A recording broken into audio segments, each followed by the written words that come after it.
अस्सलाम वालेकुम रहमतुल्लाहि व बरकातहू। सामीन मोहतरम, आज मैं बात करूंगा पलंदरी आज़ाद कश्मीर में जो 2 दिन पहले तसादम हुआ उसके बारे में। मौलाना सईद यूसुफ साहब जो जमहूरियत उलमा इस्लाम के अमीर हैं आज़ाद कश्मीर के, वो कहीं शमूलियती प्रोग्राम में जा रहे थे, तो रास्ते में एक जत्थे ने उनका रास्ता रोका। तो मौलाना सईद यूसुफ साहब के काफिले और उनके दरमियान फिर तसादम हुआ। अब ये जत्था कौन था? ये जत्था अवामी एक्शन कमेटी के लोग बिल्कुल भी नहीं थे, और न ही अवामी एक्शन कमेटी की मरकज़ी क़यादत ने इनको ऑन किया है। ये लोग फिर कौन थे? ये लोग थे सरदार अमान के लोग।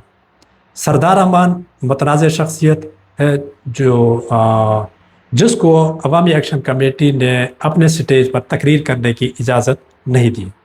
इनका अपना लीडर अमेरिका भागा हुआ है, और ये यहाँ यतीम फिर रहे हैं, और कभी अवामी एक्शन कमेटी के छतरी के नीचे घुस कर फसाद मचाने की कोशिश करते हैं, और कभी गली मोहल्लों में ये फसाद मचाते हैं। इनका काम ही सिर्फ है नफ़रत फैलाना। इनकी नफ़रत अंगेज़ तकरीरों और नारों की वजह से पाकिस्तान में जो हमारे भाई रोज़ी रोटी कमाते हैं, कारोबार करते हैं, उनको मुश्किलात का सामना करना पड़ता है, और बाज़ औक़ात कत्ल के भी वाक़यात होते हैं, जिसके पीछे सिर्फ इनकी नफ़रत अंगेज़ तकरीरें और नारेबाजी होते हैं। अब इस आदमी ने इलेक्शन लड़ने का ऐलान किया है, इसके पास कोई स्ट्रेटजी नहीं है, कोई रोड मैप नहीं है। ये किस एजेंडे के तहत आवाम के पास जाए वोट लेने के लिए? तो इन्होंने ये तरीक़ाकार अपनाया है कि हमने मज़लूम बनना है। उसके लिए ये जो सियासी रहनुमा है उनका रास्ता रोकते हैं। एक दो जो दूसरे पार्टियों के रहनुमा है उनका रास्ता भी रोका इन लोगों ने। तो और आज फिर आखिर में मौलाना सईद यूसुफ साहब के काफ़िले को रोका इन्होंने, उनके गाड़ियों के शीशे तोड़े, तो फिर दोनों तरफ से ये तसादम हुआ। ये लोग कहते हैं कि हमने सवाल पूछ रहे हैं। सवाल पूछे, जैसे आप कहते हैं कि हज़रत उमर रज़ी अल्लाह अन्हु से अगर सवाल पूछा जा सकता है, तो मौलाना सईद यूसुफ साहब से क्यों नहीं पूछा जा सकता? बिल्कुल आपकी बात दुरुस्त है।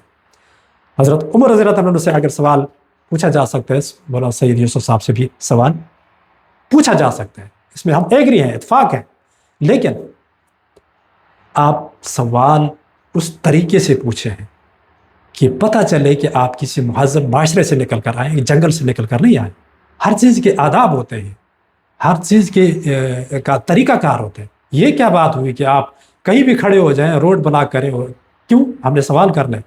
ये कौन सा तरीक़ाकार है? ये कौन से अखलाकियात है? आपने एहतजाज करने, उसके लिए भी आपको इंतज़ामिया से इजाज़त लेनी पड़ती है। आप बग़ैर किसी इत्तला के कहीं भी खड़े हो जाएंगे, तो कहीं भी रास्ते में कोई और मखलूक रास्ता रोकती है, वो आपको पता है। आप वो मखलूक ना बने, उन मखलूक वाले करतूत ना करें, इंसान बने। मौलाना सईद यूसुफ साहब सिर्फ पलंदरी के लीडर नहीं हैं, पूरी दुनिया में उनके चाहने वाले हैं। वो आम आदमी नहीं है, उनके बाप दादा ने पलंदरी वालों की खिदमात की है, उनकी खिदमात हैं। आपकी क्या, आपने क्या किया है? आपके दामन में क्या है? सिर्फ नफरत अंगेज नारों और तकरीरों के। आपकी क्या एजुकेशन है, आपकी क्या तालीम है? मौलाना सईद यूसुफ साहब मदीना यूनिवर्सिटी के पढ़े हों और वहाँ के उस्ताद रहे हैं। दुनिया के बड़े बड़े जो रासिखुल इल्म शख्सियात हैं, जब कभी किसी मसले पर डिबेट होती है तो सऊदीया में मौलाना सईद यूसुफ साहब को भी बुलाया जाता है।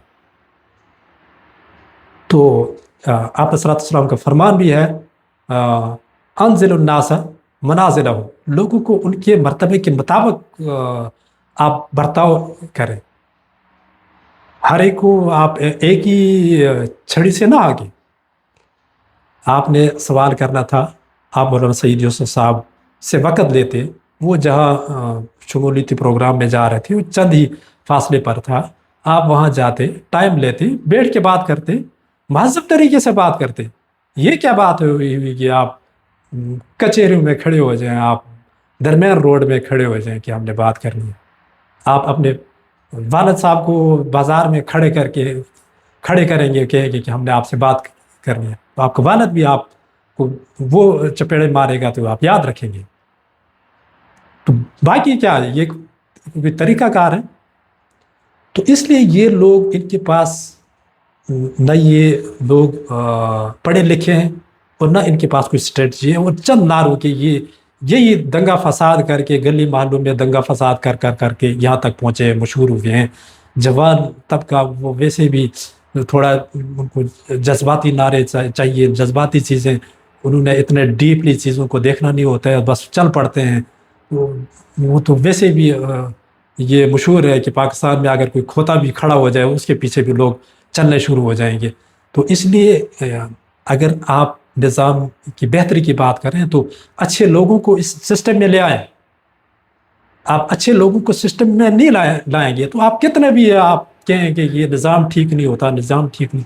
بھائی ٹھیک لوگوں کو آپ اس نظام میں لائیں گے تو تبھی یہ نظام ٹھیک ہوگا. آپ اچھے لوگوں کو کہتے ہیں کہ نہیں، ان کا کام ہے صرف یہ نمازیں پڑھائیں.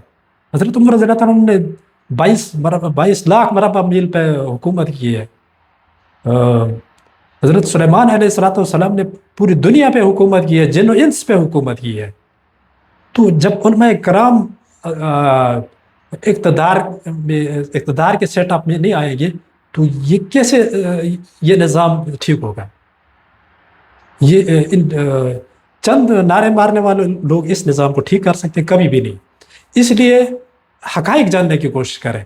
اس لیے یہ جذباتی نعروں کے پیچھے نہ جائیں. یہ جو سوشل میڈیا پہ ان کی چند جو لونڈے لپاڑے ہیں اور بک بک کرتے ہیں، ان کو شرم آنی چاہیے کہ آپ کی کیا، بتائیں نا، آپ کی کیا اوقات ہے، آپ کی کیا خدمات ہیں، آپ کی کیا تعلیمات ہیں. بس سوشل میڈیا مل گیا تو آپ کچھ بھی بکیں گے. اس لیے اللہ نے آپ کو انسان پیدا کیا ہے، اشرف المخلوقات پیدا کیا. آپ کچھ بھی بولتے ہیں تو آپ اگلے کو بھی دیکھیں کہ اس کی کیا خدمات ہیں، اس کا کیا مقام ہے، اسی اعتبار سے آپ گفتگو کریں. لیکن ہم لوگ بے لگام ہو چکے ہیں، کچھ بھی دھڑا دھڑ. السلام علیکم ورحمۃ اللہ وبرکاتہ.